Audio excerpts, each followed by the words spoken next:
اتنی شانیں رکھنے کے بعد سب سے مقرر فرشتے سے سوال ہو رہا، اے جبریل عمر کی شان بیان کر۔ حضرت جبریل حضور کے سامنے ادب کے ساتھ مؤدبانہ گزارش کرتے ہیں اور کہتے ہیں، آقا عمر فاروق کی شان بیان کرنے کے لیے آپ کے اس غلام کو اتنا عرصہ چاہیے جتنا عرصہ حضرت نوح علیہ السلام نے اپنی امت میں تبلیغ کی، اور وہ عرصہ کتنا ہے؟ 950 سال۔ سبحان اللہ، یعنی 950 سال چاہیے کس کو؟ جبریل کو، حسنات شاہ کو نہیں۔ بات ہو رہی ہے خاکیوں کی نہیں۔ حضور نے کسی خاکی سے نہیں پوچھا، نوری سے پوچھا ہے، کیونکہ آقا بتانا چاہ رہے ہیں میں ان یاروں کی شان خاکی نہیں بیان کر سکتا، نوری بیان کر سکتا۔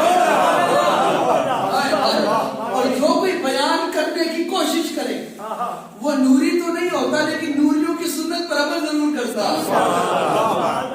شان بیان کر۔ حضور 950 سال چاہیے کہ میں آپ کی عمر کی شان بیان کروں۔ میں پھر جملہ کہہ دوں، حضور 950 سال چاہیے کہ آپ کی عمر کی شان بیان ہو۔ کیا خیال ہے جس کی شان عمر فاروق کی شان بیان کرنے کے لیے 950 سال چاہیے، تو صدیق اکبر کی شان بیان کرنے کے لیے کتنا عرصہ چاہیے ہوگا؟ اور وہ بھی جبریل کو، کیونکہ ساری نیکیاں عمر فاروق کی جمع ہو جائیں تو 950 سال چاہیے، اور ابو بکر کی وہ ایک نیکی بنتی ہے۔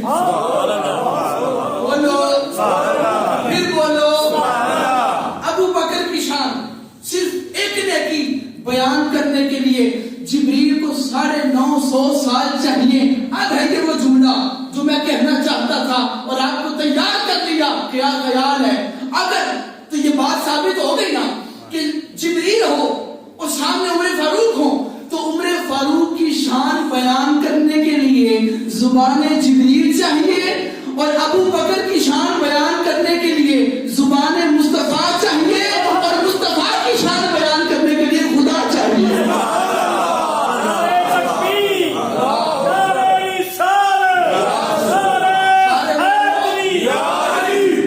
سارے بولتے تو ایمان تازہ ہو جاتا ہے۔ تاجدار صداقت، تاجدار صداقت،